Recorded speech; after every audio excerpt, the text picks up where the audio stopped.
Current affairs by Ravi YouTube channel पर आप सभी का बहुत बहुत स्वागत है। तो फ्रेंड्स, आज की वीडियो में हम पढ़ने वाले हैं 2024 का काफ़ी ज़्यादा इंपॉर्टेंट और ट्रेंडिंग टॉपिक का नाम है लोकसभा चुनाव 2024। इस टॉपिक से रिलेटेड मोस्ट इंपॉर्टेंट क्वेश्चन और थ्योरी इस वीडियो में आप सभी के लिए मैं लेकर आया हूँ।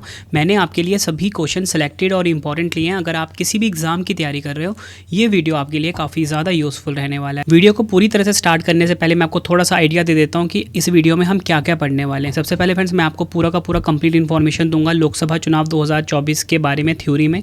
ठीक है, जो भी इंपॉर्टेंट पॉइंट्स बनते हैं सब कुछ आपको बताऊंगा। उसके बाद फ्रेंड्स, मैं आपको ये भी बताऊंगा कि निर्वाचन आयोग क्या होता है। ठीक है, क्योंकि निर्वाचन आयोग ही है जो लोकसभा चुनाव करवा रहा है। ठीक है, इसके बारे में कंप्लीट इन्फॉर्मेशन दूंगा। उसके बाद फ्रेंड्स, मैं आपको ना ईवीएम के बारे में बताऊंगा, क्योंकि ईवीएम तो काफ़ी इंपॉर्टेंट रोल प्ले कर रहा है लोकसभा चुनाव 2024 में। इसके बारे में भी कंप्लीट इन्फॉर्मेशन दूंगा। उसके बाद लोकसभा के बारे में बताऊँगा। ठीक है, और उसके बाद जितने भी इंपॉर्टेंट डाटाज़ हैं जो कि लोकसभा चुनाव 2024 से जुड़े हुए हैं वो भी आपको बताने वाला हूँ। और यकीन मानिए फ्रेंड्स, अगर आप ये पूरा वीडियो देख लेते हो ना, आपको किसी और वीडियो पे और किसी और सोर्स पर डिपेंड होने की ज़रूरत नहीं पड़ेगी, क्योंकि मैं आप सभी के लिए कंप्लीट वीडियो लेकर आया हूँ। ठीक है, और यकीन मानिए फ्रेंड्स, एग्जाम में आपको काफ़ी सारे क्वेश्चन इस वीडियो से डायरेक्टली देखने को मिलने वाले हैं और लास्ट में हम 50 MCQ भी पढ़ने वाले हैं। तो चलिए हम स्टार्ट कर लेते हैं। सबसे पहले मैं आपको बताता हूँ लोकसभा चुनाव 2024 के बारे में कुछ इंपॉर्टेंट पॉइंट। 18वीं लोकसभा के 543 सदस्यों को चुनने के लिए भारत में 19 अप्रैल 2024 से 1 जून 2024 तक आम चुनाव हो रहे हैं, क्योंकि जो 17वीं लोकसभा है इसका कार्यकाल 16 जून 2024 को समाप्त होने वाला है। ठीक है, तो फ्रेंड्स, मैं आपको ये बताना चाहता हूँ कि जो 17वीं लोकसभा है इसका कार्यकाल ना 16 जून 2024 को समाप्त हो रहा है। तो ये जो इलेक्शन कमीशन होता है, यानी कि जो निर्वाचन आयोग होता है, इसकी एक जिम्मेदारी होती है कि कार्यकाल ख़त्म होने से पहले जो नेक्स्ट चुनाव है वो हो जाए। ठीक है, तो इसलिए 18वीं लोकसभा का जो चुनाव है वो शुरू हो गए हैं भारत में। 19 अप्रैल को शुरू हुआ था और 1 जून 2024 तक चलेगा। टोटल मिला के 543 सदस्यों को चुने जाएंगे। 18वीं लोकसभा के चुनाव 7 चरणों में आयोजित होंगे और नतीजे कब आएंगे? 4 जून 2024 को।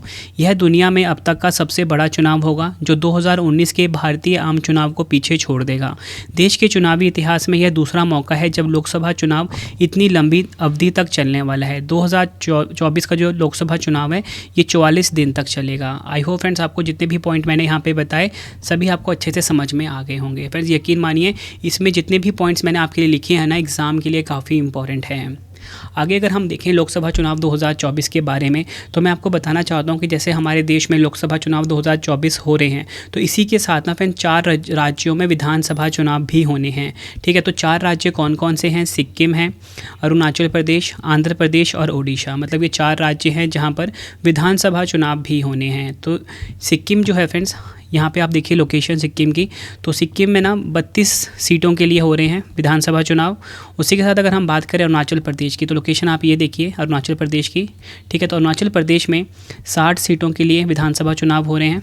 और अगर हम बात करें ओडिशा की, तो फ्रेंड्स ओडिशा में 147 सीटों के लिए चुनाव हो रहे हैं। और इसी के साथ अगर हम बात करें आंध्र प्रदेश राज्य की, तो यहाँ पर 175 विधानसभा सीटों के लिए चुनाव हो रहे हैं।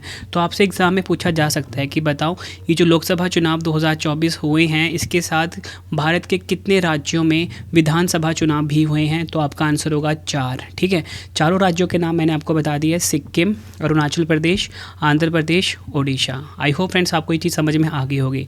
अब हम आगे बढ़ते हैं। देखो, मैंने आपको क्या बताया कि जो लोकसभा चुनाव 2024 है ये 7 चरणों में होंगे, या बोल सकते हो 7 फेज़ में होंगे। पहला फेज़ जो है फ्रेंड्स 19 अप्रैल को शुरू हुआ 102 सीटों के लिए। ठीक है, फेज़ 2 26 अप्रैल को हुआ। ठीक है, 89 सीट के लिए। और आखिरी फेज़ होगा 1 जून को 57 सीटों के लिए। ठीक है, और कुछ उसके ठीक 3 दिन के बाद नतीजे घोषित हो जाएंगे, यानी कि 4 जून को। मतलब कि कौन जीतेगा ये 4 जून को घोषित हो जाएगा। अब देखो फ्रेंड्स, हमारा आगे जो आया है वो आया है निर्वाचन आयोग, यानी कि इलेक्शन कमीशन। ठीक है, तो अब हम इसके बारे में समझेंगे। और आप सभी को पता है कि निर्वाचन आयोग यानी कि इलेक्शन कमीशन इंपॉर्टेंट क्यों है? क्योंकि फ्रेंड्स ये जो चुनाव हो रहे हैं, लोकसभा चुनाव 2024 हो रहे हैं, या फिर किसी भी राज्य में जो चुनाव होते हैं उसको करवाने की जिम्मेदारी किसकी होती है? निर्वाचन आयोग की होती है, यानी कि इलेक्शन कमीशन की होती है। तो इसको समझते हैं हम। भारतीय निर्वाचन आयोग यानी कि ECI एक संवैधानिक निकाय है जो कि भारतीय लोकतंत्र की एक आधारशिला है। निर्वाचन आयोग का कार्य भारत में स्वतंत्र, निष्पक्ष और पारदर्शी माध्यम से चुनावों को संपन्न कराना है।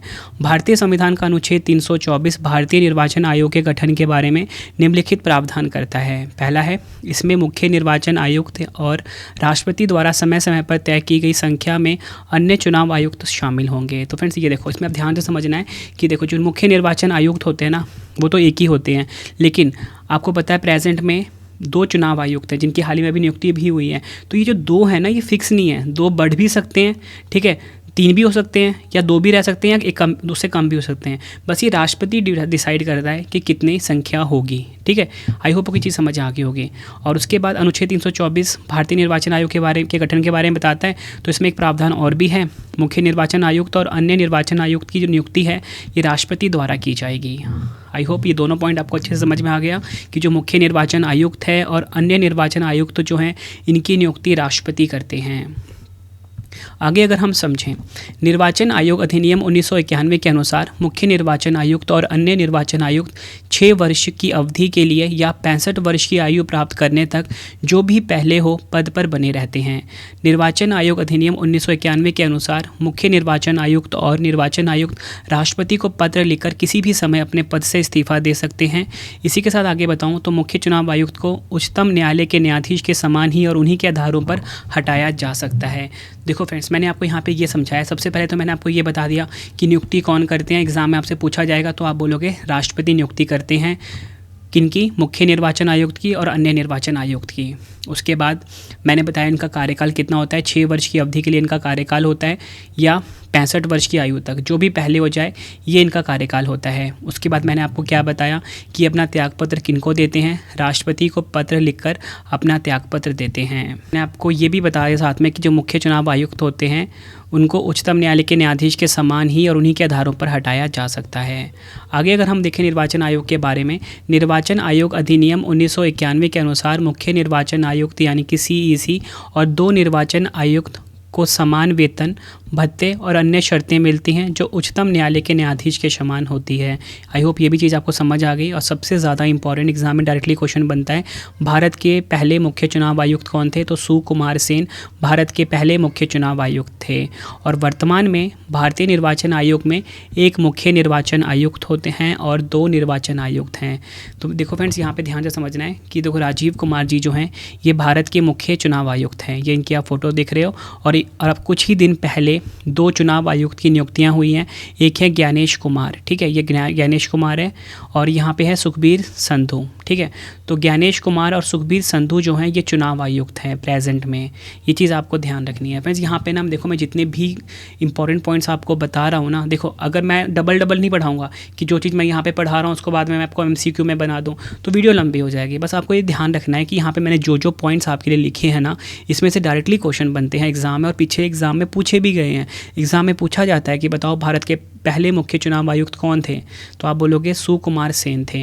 एग्जाम में डायरेक्टली ये भी पूछा जाता है कि बताओ कि ये जो मुख्य चुनाव आयुक्त है ये अपना मतलब कि इस्तीफ़ा किनको देते हैं? तो राष्ट्रपति को देते हैं। कार्यकाल पूछा जाता है। मतलब हर एक पॉइंट मैं आपको कहना चाहता हूँ काफ़ी इंपॉर्टेंट है।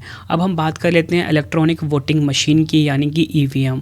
ये जो चुनाव हो रहे हैं लोकसभा के, ठीक है, जितना इंपॉर्टेंट निर्वाचन आयोग है उतना ही इंपॉर्टेंट है ये EVM, क्योंकि इसी मशीन के द्वारा ना वोट डल रहे हैं, ठीक है। अगर ये मशीन नहीं होगी तो ये जो इलेक्शन अब मैंने आपको बताया ना कि इतने दिन चल रहे हैं, ये कई गुना टाइम्स और बढ़ जाएंगे। इसलिए अब हर चुनाव में ना इलेक्ट्रॉनिक वोटिंग मशीन का प्रयोग किया जाता है।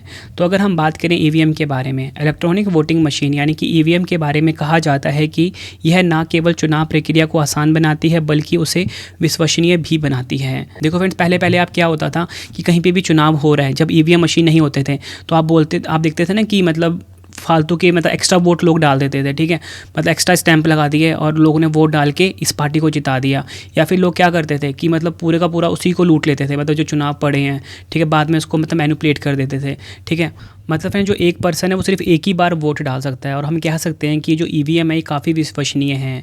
इसके काम करने का तरीका सटीक और तेज़ होता है, और इससे मतगणना भी बहुत तेज़ से हो सकती है। सबसे कम अहम बात इसमें एक ही व्यक्ति वोट डाल सकता है, जिससे अमान्य वोटों की संभावना ख़त्म हो जाती है। यही चीज़ मैंने आपको अभी ऊपर समझाई।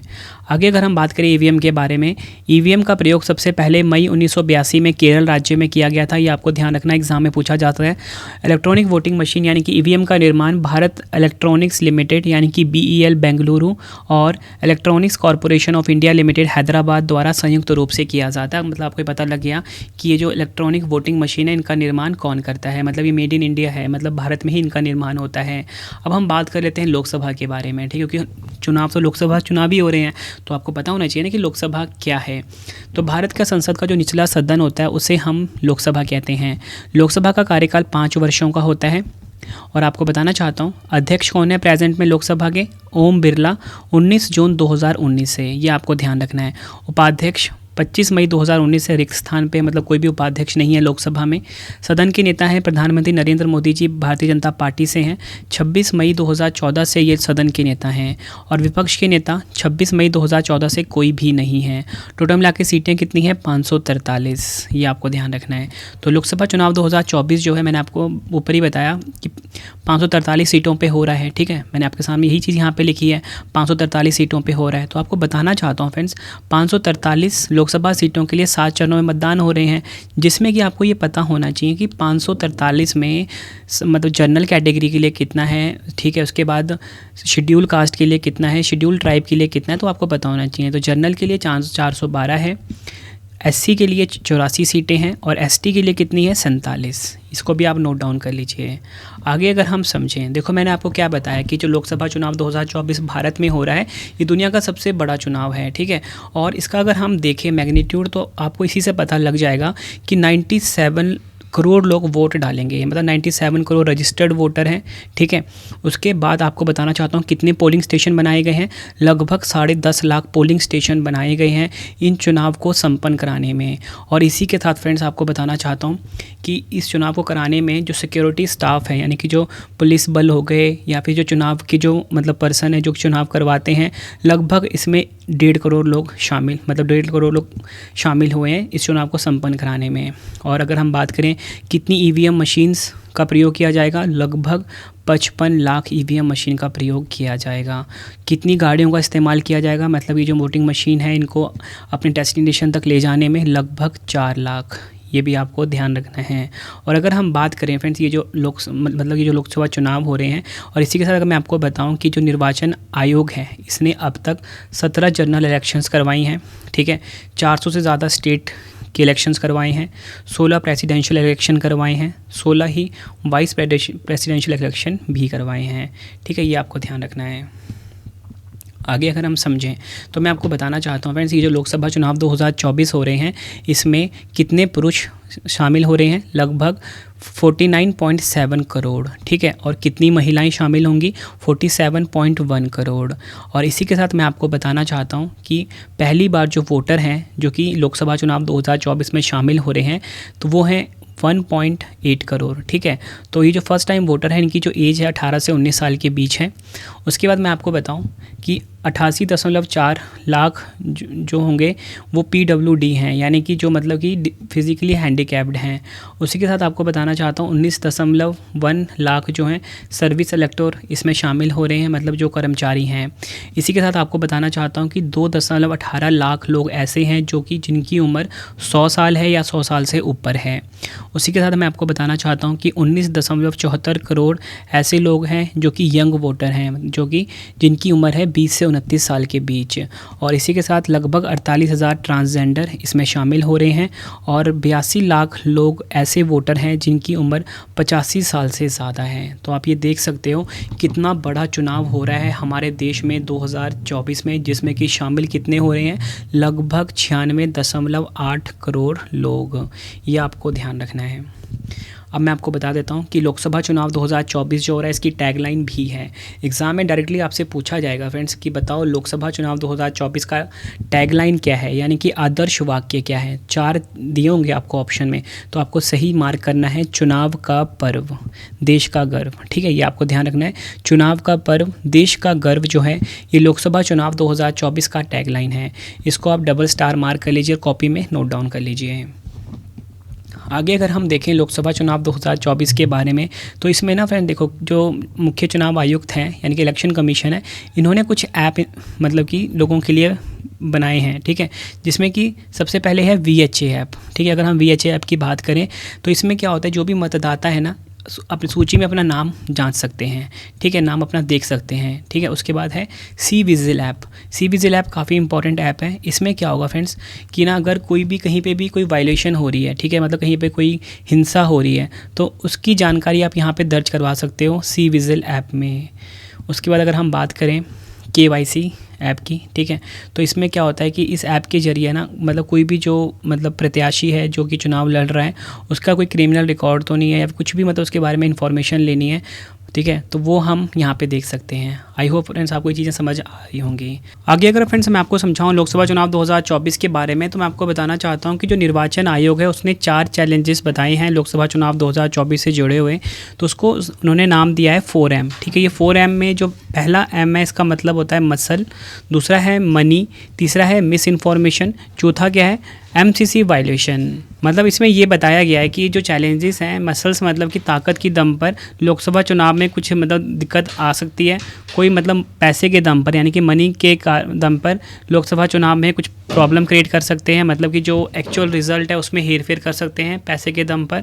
उसके बाद तीसरा है मिस इन्फॉर्मेशन, मतलब कि गलत जानकारी देकर भी लोकसभा चुनाव में कुछ धांधली हो सकती है, तो ये भी बताया गया है 4M में। चौथा है MCC वायलेशन, यानी कि आचार संहिता के बारे में बताया गया है चौथे में, ये आपको ध्यान रखना है। तो फ्रेंड्स ये तो कंप्लीट थ्योरी थी, ठीक है, लोकसभा चुनाव 2024 के बारे में। अब हम इंपॉर्टेंट 50 क्वेश्चन पढ़ लेते हैं जो कि आपके एग्ज़ाम में काफ़ी इंपॉर्टेंट रहने वाले हैं। यकीन मानिए फ्रेंड्स, पूरा वीडियो आप देख कर जाना एग्ज़ाम में आपको इसमें से कोई ना क्वेश्चन जरूर देखने को मिलने वाला है, क्योंकि काफ़ी इंपॉर्टेंट और ट्रेंडिंग टॉपिक है। अगर आपको आपके रवि सर की क्वालिटी पसंद आ रही है वीडियो की, तो वीडियो को लाइक और शेयर ज़रूर करें। कॉमेंट बॉक्स में अपना फीडबैक भी दें कि आपको हमारी वीडियो कैसी लगती है। तो पहला क्वेश्चन है आपके लिए, 2024 में कौन सी लोकसभा का चुनाव है। राइट आंसर हो जाता है ऑप्शन सी 18वीं। 2024 में 18वीं लोकसभा का चुनाव है, ये आपको ध्यान रखना है। डिटेल में अगर हम समझें, लोकसभा चुनाव 2024 की तारीखों का ऐलान हो गया है। 543 सीटों के लिए चुनाव 7 फेज़ में होगा। पहले फेज़ की वोटिंग 19 अप्रैल को और आखिरी फेज़ की वोटिंग 1 जून को होगी। 4 जून को नतीजे आएंगे। आचार संहिता से लेकर नतीजे तक इसमें 80 दिन लगेंगे, ये आपको ध्यान रखना है। नेक्स्ट है, लोकसभा चुनाव लड़ने के लिए न्यूनतम आयु की आवश्यकता क्या है। राइट आंसर हो जाता है ऑप्शन डी 25 वर्ष। लोकसभा चुनाव लड़ने के लिए जो न्यूनतम आयु होती है इसकी आवश्यकता होती है 25 वर्ष। नेक्स्ट है, वर्ष 1952 में भारत के पहले लोकसभा चुनाव में कितने राष्ट्रीय दलों ने चुनाव में भाग लिया था। राइट आंसर हो जाता है ऑप्शन बी 14। ये आपको ध्यान रखना है। वर्ष 1952 में भारत के जो पहले लोकसभा चुनाव थे इसमें कुल मिला के 14 राष्ट्रीय दलों ने भाग लिया था। नेक्स्ट है, भारत के पहले लोकसभा चुनाव 1952 में जो हुए थे में कितनी ऐच्छिक सीटें थी और कांग्रेस ने इसमें से कितनी सीटें हासिल की। राइट आंसर हो जाता है इस क्वेश्चन का ऑप्शन सी 489 जो ऐच्छिक सीटें थी और कांग्रेस ने इसमें से 364 सीटें हासिल करी थी। एग्जाम के लिए डबल स्टार मार्क कर लीजिए आप। फिर जितने भी क्वेश्चन ये करवा रहा हूँ ना स्टार्टिंग वाले, सारे के सारे प्रीवियस ईयर में पूछे गए हैं किसी ना किसी एग्जाम में। नेक्स्ट है, लोकसभा का चुनाव पहली बार किस वर्ष में हुए थे। राइट आंसर हो जाता है ऑप्शन ए 1951-52 में पहली बार लोकसभा चुनाव हुए थे हमारे देश भारत में। अगला क्वेश्चन, भारत में लोकसभा का चुनाव कितने वर्ष के बाद होता है। तो राइट आंसर हो जाता है ऑप्शन बी 5 वर्ष के बाद, क्योंकि मैंने आपको ऊपर ही बताया था कि लोकसभा का कार्यकाल कितना होता है, 5 वर्षों का होता है। नेक्स्ट है हमारा क्वेश्चन, सर्वप्रथम लोकसभा का गठन कब किया गया था। राइट आंसर हो जाता है इस क्वेश्चन का ऑप्शन सी 1952 में। सर्वप्रथम लोकसभा का जो गठन हुआ था फ्रेंड्स, ये 1952 में हुआ था। भारत के पहले आम चुनाव के बाद 17 अप्रैल 1952 को पहली लोकसभा का गठन किया गया था, ये आपको ध्यान रखना है। नेक्स्ट क्वेश्चन करवाने से पहले फ्रेंड्स आप सभी के लिए एक इंपॉर्टेंट इन्फॉर्मेशन है कि आपके रवि सर की जो ई बुक की वेबसाइट है वो आ गई है www.ravibookspdf.com। ये हमारी वेबसाइट है, यहाँ पे जाके आप ऑल सब्जेक्ट की बुक बाय कर सकते हो। पॉलिटी, ज्योग्राफी, करंट अफेयर्स, हर सब्जेक्ट की बुक आपको मिल जाती है। कम टाइम में आप किसी भी एग्जाम की तैयारी कर सकते हो। फ्रेंड्स हमारी जो जनवरी से लेकर अप्रैल तक की जो ई बुक है वो भी आ गई है। साथ में ही जीके की जो हमारी 6666 क्वेश्चन वाली ई बुक है वो भी आ गई है जीके की, जिसमें कि आपको हर एक इंपॉर्टेंट क्वेश्चंस मिल जाते हैं एग्जाम से पहले। आप इसको अच्छे से रिवीजन जरूर कर लेना, मैक्सिमम क्वेश्चन आपको इसमें से देखने को मिलने वाले हैं। ठीक है, टेलीग्राम है करंट अफेयर्स बाय रवि, इसे आप ज्वाइन कर लीजिए। Mobile application Ravi study GK नाम से है, इसे भी आप इंस्टॉल कर लीजिए अपने फ़ोन में डेली टेस्ट लगाने के लिए। और कमेंट बॉक्स में ज़रूर ये बताना कि आपको मेरी वीडियो कैसी लगती है। ठीक है, तो चलिए अब हम नेक्स्ट क्वेश्चन देख लेते हैं। लोकसभा का अध्यक्ष किसके द्वारा चुना जाता है? राइट आंसर हो जाता है ऑप्शन डी, लोकसभा के सदस्यों के द्वारा लोकसभा का अध्यक्ष जो है ये चुना जाता है। नेक्स्ट है, लोकसभा का अध्यक्ष अपना त्यागपत्र निम्नलिखित में से किसको प्रस्तुत कर सकता है? राइट आंसर हो जाएगा ऑप्शन ए, लोकसभा के उपाध्यक्ष को। ये आपको ध्यान रखना है। नेक्स्ट है, इनमें से कौन लोकसभा को भंग करने की शक्ति रखता है? तो राइट आंसर हो जाता है इस क्वेश्चन का, राइट आंसर हो जाएगा इस क्वेश्चन का ऑप्शन ए, राष्ट्रपति। नेक्स्ट है, भारत में कितने लोकसभा निर्वाचन क्षेत्र हैं? राइट आंसर हो जाता है इस क्वेश्चन का ऑप्शन सी, 543। अगला क्वेश्चन, स्वतंत्र भारत की लोकसभा का पहला सत्र कब आयोजित किया गया था? राइट आंसर हो जाता है इस क्वेश्चन का ऑप्शन सी, 13 मई 1952। ये आपको ध्यान रखना है, स्वतंत्र भारत की लोकसभा का जो पहला सत्र है ये 13 मई 1952 को आयोजित किया गया था। नेक्स्ट है, एक वर्ष में लोकसभा के कितने सत्र होते हैं? राइट आंसर हो जाता है ऑप्शन ए, 3 सत्र होते हैं। ये आपको ध्यान रखना है, एक वर्ष में लोकसभा के 3 सत्र आयोजित किए जाते हैं। पहला है बजट सत्र, फरवरी से मई तक। दूसरा है मानसून सत्र, जुलाई से सितंबर तक। और तीसरा है शीतकालीन सत्र, नवंबर से मध्य दिसंबर तक। अगला क्वेश्चन है, लोकसभा की अधिकतम संख्या क्या है? राइट आंसर हो जाता है ऑप्शन सी, 550 है लोकसभा की अधिकतम संख्या। अगला क्वेश्चन, भारत के वर्तमान मुख्य चुनाव आयुक्त कौन हैं? राइट आंसर हो जाता है ऑप्शन बी, राजीव कुमार जो हैं ये प्रेजेंट में भारत के मुख्य चुनाव आयुक्त हैं। भारत का मुख्य चुनाव आयुक्त भारत के चुनाव आयोग का प्रमुख होता है। भारत के राष्ट्रपति इनकी नियुक्ति करते हैं। अवधि होती है इनकी कार्यकाल की 6 वर्ष से 65 वर्ष की आयु तक, जो भी पहले हो। चुनाव आयुक्त हैं प्रेजेंट में ज्ञानेश कुमार और सुखबीर सिंह संधू, और पहले चुनाव आयुक्त थे सुकुमार सेन। तो फिर से आप ये देख रहे हो, सारी इन्फॉर्मेशन मैं आपको स्टार्टिंग में दे चुका हूँ, आपकी रिवीजन हो गई होगी। नेक्स्ट है, स्वतंत्र भारत की पहली लोकसभा के प्रथम उपाध्यक्ष कौन थे? राइट आंसर हो जाता है इस क्वेश्चन का ऑप्शन सी, अनंत शयनम अयंगर। स्वतंत्र भारत की जो पहली लोकसभा थी उसके पहले उपाध्यक्ष थे अनंत शयनम अयंगर। अगला क्वेश्चन, लोकसभा की प्रथम महिला अध्यक्ष कौन थी? राइट आंसर हो जाता है ऑप्शन ए, मीरा कुमार। ये आपको ध्यान रखना है। नेक्स्ट है, लोकसभा में केंद्र शासित प्रदेशों के लिए अधिकतम कितनी सीटें हो सकती हैं? राइट आंसर हो जाता है ऑप्शन ए, 20। ये आपको ध्यान रखना है। अगला क्वेश्चन है हमारा, लोकसभा का पीठासीन अधिकारी कौन होता है? राइट आंसर हो जाएगा ऑप्शन ए, लोकसभा स्पीकर या अध्यक्ष बोल लो, ये लोकसभा का पीठासीन अधिकारी होते हैं।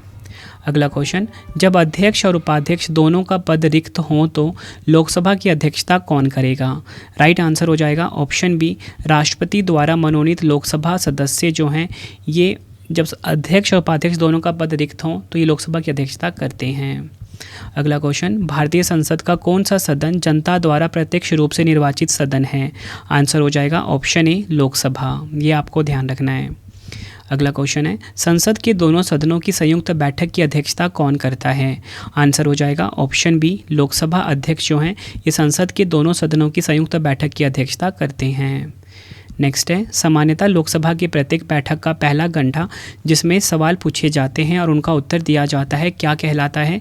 राइट आंसर हो जाएगा ऑप्शन सी, प्रश्नकाल कहलाता है। फ्रेंड्स, आप क्वेश्चन का लेवल देखिए, आपको पता लग रहा हो ना कि हर एक क्वेश्चन एग्जाम के लिए काफ़ी इंपॉर्टेंट रहने वाले हैं। फ्रेंड्स, मैंने बहुत मेहनत करी है आप सभी के लिए बेस्ट कंटेंट को इस वीडियो में रखकर। अगला क्वेश्चन, नारी वंदन अधिनियम 2023 के अनुसार लोकसभा में महिलाओं के लिए कितना प्रतिशत सीट आरक्षण का प्रावधान किया गया है? आंसर हो जाता है ऑप्शन ए, 33%। नेक्स्ट है, यह कौन निर्धारित करता है कि कोई विधेयक सामान्य विधेयक है या धन विधेयक? राइट आंसर हो जाएगा ऑप्शन ए लोकसभा अध्यक्ष। लोकसभा अध्यक्ष निर्धारित करता है कि कोई विधेयक सामान्य विधेयक है या धन विधेयक है। नेक्स्ट है, लोकसभा में आम बजट कौन प्रस्तुत करता है?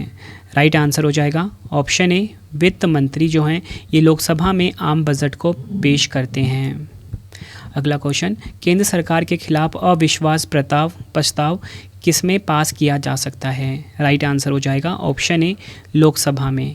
केंद्र सरकार के खिलाफ अविश्वास प्रस्ताव जो है केवल लोकसभा में पास किया जा सकता है। नेक्स्ट है, भारत की संसद किन किन से मिलकर बनती है? राइट आंसर हो जाएगा ऑप्शन सी राष्ट्रपति, लोकसभा और राज्यसभा। ये आपको ध्यान रखना है। अगला क्वेश्चन है, लोकसभा के जनक के रूप में किसे जाना जाता है? राइट आंसर हो जाएगा ऑप्शन ए जीवी मावलंकर जो हैं ये लोकसभा के जनक के रूप में जाने जाते हैं। अगला क्वेश्चन, भारत में आदर्श आचार संहिता कब लागू होता है? आंसर हो जाता है चुनावी तारीख की घोषणा के तुरंत बाद। ये आपको ध्यान रखना है। भारत में जो आदर्श आचार संहिता है यानी कि कोड ऑफ मॉडल कंडक्ट है ये चुनाव तारीख की घोषणा के तुरंत बाद लागू हो जाता है। नेक्स्ट है हमारा क्वेश्चन, भारत में चुनावी तारीख के ऐलान के बाद आदर्श आचार संहिता कौन लागू करता है? राइट आंसर हो जाता है ऑप्शन सी भारतीय निर्वाचन आयोग। ये आपको ध्यान रखना है। भारत में चुनावी तारीख के ऐलान के बाद जो आदर्श आचार संहिता है ये भारतीय निर्वाचन आयोग लागू करता है। अगला क्वेश्चन, आदर्श आचार संहिता कब से कब तक लागू रहती है? राइट आंसर हो जाएगा ऑप्शन ए चुनावी तारीखों के ऐलान के बाद से रिजल्ट घोषित होने तक। ये आपको ध्यान रखना है। अगला क्वेश्चन, भारत में वर्तमान में राष्ट्रपति लोकसभा में कितने एंग्लो इंडियन को मनोनीत कर सकता है? राइट आंसर हो जाएगा ऑप्शन डी एक भी नहीं। ये आपको ध्यान रखना है। नेक्स्ट है, भारतीय संविधान के किस अनुच्छेद में लोकसभा के गठन का प्रावधान किया गया है? राइट आंसर हो जाता है ऑप्शन ए अनुच्छेद 81। ये आपको ध्यान रखना है। भारतीय संविधान का जो अनुच्छेद 81 है इसमें लोकसभा के गठन का प्रावधान किया गया है। अगला क्वेश्चन, मूल संविधान में लोकसभा के सदस्यों की संख्या कितनी निर्धारित की गई थी? राइट आंसर हो जाएगा ऑप्शन ए 500। मूल संविधान में लोकसभा के सदस्यों की जो संख्या थी ये 500 निर्धारित की गई थी। नेक्स्ट है, लोकसभा में राष्ट्रपति द्वारा एंग्लो इंडियन के नॉमिनेशन को किस संवैधानिक संशोधन द्वारा समाप्त कर दिया गया था? राइट आंसर हो जाएगा ऑप्शन ए 104वां संविधान संशोधन अधिनियम 2019। ये आपको ध्यान रखना है। अगला क्वेश्चन, क्षेत्रफल की दृष्टि से देश का सबसे छोटा लोकसभा निर्वाचन क्षेत्र कौन सा है? राइट आंसर हो जाएगा सबसे छोटा तो राइट आंसर हो जाएगा option B Chandni Chowk. Next है, लोकसभा में किसी भी कार्य को करने के लिए गणपूर्ति हेतु सदस्यों की न्यूनतम आवश्यक संख्या कितनी है? राइट आंसर हो जाएगा ऑप्शन बी सदन के सदस्यों की कुल संख्या का 10वां भाग। ये आपको ध्यान रखना है। लोकसभा में किसी भी कार्य को करने के लिए गणपूर्ति हेतु सदस्यों की न्यूनतम आवश्यक संख्या होती है सदन के सदस्यों की कुल संख्या का 10वां भाग। फ्रेंड्स, यहाँ पे मैंने आपको बताया था ना कि क्षेत्रफल की दृष्टि से देश का सबसे छोटा जो लोकसभा निर्वाचन क्षेत्र है वो दिल्ली का चांदनी चौक है। ठीक है, अगर सबसे बड़ा पूछा जाए तो वो लद्दाख है। ठीक है, आई होप आपको चीज़ पता लगी होगी। नेक्स्ट है, लोकसभा का कार्यकाल 5 वर्ष से अधिक किस अवस्था में बढ़ाया जा सकता है? राइट आंसर हो जाता है जब राष्ट्रीय आपातकाल लागू हो। लोकसभा का कार्यकाल 5 वर्ष से अधिक जब राष्ट्रीय आपातकाल लागू हो तो उस अवस्था में बढ़ाया जा सकता है।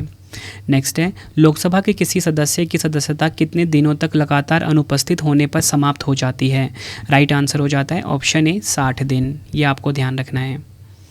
नेक्स्ट है हमारा क्वेश्चन, लोकसभा के 2 बैठकों के बीच कितने समय से ज़्यादा का अंतराल नहीं होना चाहिए? राइट आंसर हो जाता है इस क्वेश्चन का ऑप्शन बी 6 माह। नेक्स्ट है, अस्थायी लोकसभा अध्यक्ष को कौन नियुक्त करता है? राइट आंसर हो जाएगा ऑप्शन सी राष्ट्रपति। अस्थायी लोकसभा अध्यक्ष को नियुक्त करते हैं राष्ट्रपति। नेक्स्ट है, आपातकाल के दौरान संसद लोकसभा का कार्यकाल एक बार में कितने समय के लिए बढ़ा सकती है? राइट आंसर हो जाएगा ऑप्शन ए 1 वर्ष के लिए। अगला क्वेश्चन, लोकसभा में अनुसूचित जाति और अनुसूचित जनजाति के लिए सीटों का आरक्षण संविधान के किस अनुच्छेद से संबंधित है? राइट आंसर हो जाएगा ऑप्शन ए अनुच्छेद 330।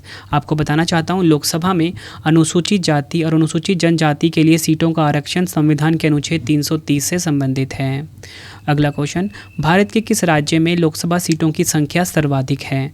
आंसर हो जाता है ऑप्शन बी उत्तर प्रदेश। भारत का जो उत्तर प्रदेश राज्य है यहाँ पर लोकसभा सीटों की संख्या सर्वाधिक है। टोटल मिला के उत्तर प्रदेश में 80 लोकसभा निर्वाचन क्षेत्र हैं। अगला क्वेश्चन, प्रत्येक राज्य के लिए लोकसभा निर्वाचन क्षेत्रों की संख्या किसके आधार पर निर्धारित की जाती है? आंसर हो जाता है ऑप्शन ए जनसंख्या के आधार पर। यह आपको ध्यान रखना है। अगला क्वेश्चन, वर्तमान में लोकसभा में अनुसूचित जातियों के लिए आरक्षित स्थानों की संख्या कितनी है? राइट आंसर हो जाता है ऑप्शन सी 84। यह आपको ध्यान रखना है। तो फ्रेंड्स ये चीज़ मैंने आपको ऊपरी समझाई थी कि टोटल मिला के कितनी सीटें हैं लोकसभा के चुनाव 2024 में 543, जनरल के लिए 412 और एससी के लिए कितनी है 84। यही हमारा भी क्वेश्चन आ गया, ठीक है। और एसटी के लिए कितनी है 47। फ्रेंड्स यहाँ पे जो एससी और एसटी आया है ना, इसका आपको मैं फुल फॉर्म बता देता हूँ। देखो एससी का फुल फॉर्म इंग्लिश में होता है शेड्यूल कास्ट, ठीक है। शेड्यूल कास्ट इंग्लिश में होता है, हिंदी में क्या होगा? एससी का फुल फॉर्म अनुसूचित जाति। और अगर हम बात करें एसटी की, एसटी का फुल फॉर्म इंग्लिश में होता है शेड्यूल ट्राइब और हिंदी में क्या होगा? एसटी का फुल फॉर्म अनुसूचित जनजाति। ये आपको ध्यान रखना है। एससी का फुल फॉर्म अनुसूचित जाति और एसटी का अनुसूचित जनजाति। तो हमारा क्वेश्चन भी फ्रेंड देखो अभी आ गया था यहाँ पे, जो मैंने आपको करवाया ना, एग्जाम में पूछा गया था। वर्तमान में लोकसभा में अनुसूचित जातियों है ना, अनुसूचित जातियों यानी कि एससी की बात हो रही है, तो के लिए आरक्षित स्थानों की संख्या कितनी है? 84 है। अगला क्वेश्चन, लोकसभा सदस्य अपना त्यागपत्र किसको देता है? राइट आंसर हो जाता है इस क्वेश्चन का हमारा ऑप्शन ए लोकसभा में अध्यक्ष को, ठीक है। लोकसभा अध्यक्ष को लोकसभा सदस्य अपना त्यागपत्र देते हैं। नेक्स्ट है, राष्ट्रपति लोकसभा को कार्यकाल पूरा करने से पहले किसकी सलाह पर भंग कर सकता है? राइट आंसर हो जाएगा इस क्वेश्चन का हमारा ऑप्शन बी प्रधानमंत्री की सलाह पर। और आज की वीडियो का हमारा आखिरी क्वेश्चन है, लोकसभा के निर्वाचन के लिए नामांकन पत्र किसके द्वारा दाखिल किया जा सकता है? तो राइट आंसर हो जाता है ऑप्शन सी भारत के किसी नागरिक द्वारा जिनका नाम किसी निर्वाचन क्षेत्र की मतदाता सूची में हो। फ्रेंड्स ये मैंने आपको 50 इंपॉर्टेंट क्वेश्चन भी करवा दिए। आई होप आपको वीडियो की क्वालिटी, वीडियो का कॉन्टेंट और आपके रवि सर की मेहनत पसंद आई होगी। वीडियो अगर आपको पसंद आई है, वीडियो को लाइक और शेयर ज़रूर करें। कॉमेंट बॉक्स में अपना फीडबैक भी दें कि आपको ये वीडियो कैसी लगी, आपको इस वीडियो से कितना कुछ सीखने को मिला है, आप मुझे डिटेल में ज़रूर बताएं। फ्रेंड्स आपका कमेंट पढ़ के मुझे बहुत ज़्यादा अच्छा लगता है, इसलिए आप कमेंट ज़रूर किया करो, ठीक है। जैसा भी आपको वीडियो लगता है, जैसा भी आपको वीडियो का आपका फीडबैक होता है, आप मुझे कमेंट बॉक्स में बताया करो फ्रेंड, ठीक है। हर कमेंट को मैं रीड करता हूँ, जो कमेंट मुझे अच्छा लगेगा उसे मैं हार्ट करूँगा, ठीक है। तो पहला क्वेश्चन है आप सभी के टेस्ट पे। पहला क्वेश्चन है, सर्वप्रथम लोकसभा का गठन कब किया गया था? 4 ऑप्शन है आपके पास। दूसरा क्वेश्चन है, लोकसभा के प्रथम अध्यक्ष कौन थे? दोनों क्वेश्चन का आंसर आपने कमेंट बॉक्स में देना है। वीडियो कैसी लगी फीडबैक भी ज़रूर देना। वीडियो हुई है कंप्लीट। अब आपको बताना चाहता हूँ, आप ई बुक ज़रूर बाय कर लेना जीके की, करंट अफेयर्स की, कम टाइम में किसी भी एग्जाम की तैयारी करने के लिए। तो www.ravibooks.pdf.com ये हमारी ई बुक की वेबसाइट। यहाँ पे आपको करंट अफेयर्स की, जीके की बुक मिल जाती है। कम टाइम में किसी भी एग्जाम की आप तैयारी कर सकते हो। टेलीग्राम हमारा है करंट अफेयर्स बाय रवि नाम से और रवि स्टडी जीके नाम से, दोनों में को आप ज्वाइन कर लीजिए। और हमारा जो मोबाइल ऐप है रवि स्टडी जीके नाम से, ठीक है, इसको भी अपने फ़ोन में आप इंस्टॉल कर लीजिए। यहाँ पे आपको फ्री टेस्ट वाला ऑप्शन मिलेगा, डेली करंट अफेयर का यहाँ पे आप टेस्ट लगा सकते हो, ठीक है। वीडियो कैसी लगी है ज़रूर बताएं आप मुझे। तो चलिए फ्रेंड्स अब हम मिलते हैं नेक्स्ट वीडियो में। Thank you and wish you all the best.